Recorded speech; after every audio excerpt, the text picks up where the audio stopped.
How to buy your first rental property. The title landlord sure has a nice ring to it.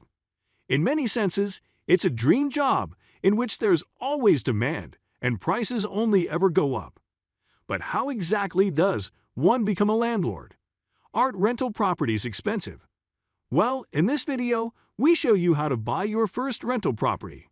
Learn how to take the first important step towards becoming a landlord. Before we dive in, please make sure to like and subscribe. This way, you can learn the best strategies for investing, managing your finance, and earning money. A rental property is a residential or commercial property that's leased or rented to a tenant over a set period of time. There are short-term rentals, like vacation rentals, and long-term ones, like those under a 1 to 3 year lease in a town or city. A landlord usually owns these rental properties, oversees them, and interfaces with clients. Since most people can't afford to buy a house outright, they make do with rentals wherever they go, creating crazy demand. Rental properties can be categorized as residential or commercial. Residential properties are 1 to 4 family homes, which include single-family homes, duplexes, triplexes, and quadplexes. On the other hand, commercial rental properties include apartment complexes, industrial warehouses, office spaces, retail spaces, and multi-use complexes. So there's a lot of opportunity when it comes to rental properties. However, a beginner like yourself doesn't have all these opportunities opened up to them right at the beginning. You have to start somewhere. The question is, where? Ahead, we'll be discussing the general steps one needs to take so as to buy their first rental property. Although it's a challenging process, being prepared will make it less so. So first off, you need to decide if you have what it takes to be a landlord. This is a very important step. Landlords don't just sit in their rooms and expect money to flow to their pockets. Although clients are easy to come by, good clients are not. Some clients may default on payment. Others may take off when you least expect. Others break the rules and violate terms all the time. And others may be a danger. And so, you need to make sure you have the sort of character that can deal with these situations as they arise. Otherwise, at best, you'll be overwhelmed. At worst, we'll leave that to your imagination. Next, you need to decide what and where you're willing to buy. Once you've decided you have what it takes to be a landlord, you need to decide what and where you're willing to buy. The what element has to do with the type of rental property you can afford. As we mentioned earlier, rental properties can be divided into categories. Your financial capabilities will largely determine what you can buy. However, it also, to some degree, depends on your management skills and your interest.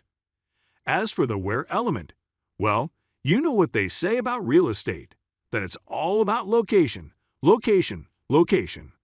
The location of your rental property will not only determine how much you have to buy it for, but how much tenants will be willing to pay to stay there. Properties in luxury locations will always cost more than those elsewhere. For instance, a beachside property will always cost more than a property in the suburbs somewhere, and so, when scouting, take all this into account. Next, you need to secure financing for this purchase. If you already have money, then that's great. However, most people will not. These properties can be outrageously expensive, especially to middle-income earners, and so funds have to be raised over a long period. You can use conventional financing in which you secure a mortgage from a bank or some other financial institution.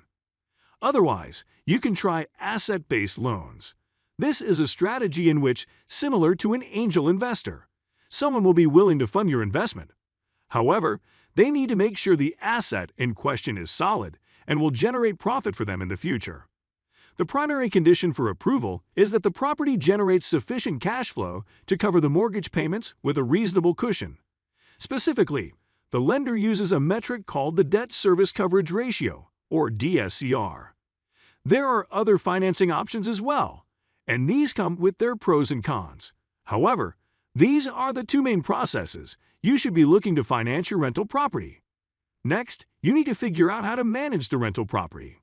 This will include things like booking clients, tracking income and expenditure, and scheduling maintenance and repairs. Some people decide to hire a property manager to take care of this. However, if the property isn't so large and you have money, the time, and the expertise, you should take on that responsibility on your own. Coming to the end of this video, we hope this tutorial on how to buy your first rental property is of immense help to you. Rental properties can be great sources of income, and by getting one, you can make yourself financially comfortable for life. To learn more, please check out our other videos on drafting a business plan and investing in real estate as a beginner. These will give you a more holistic understanding of the concepts and ensure that you're well equipped to transition into that way of life. Well, that's all for today. Please make sure to like, subscribe, comment, and share if you enjoyed the video. This way, you support the channel and never miss out on any of our awesome content. Until next time, have a great day. Catch you later.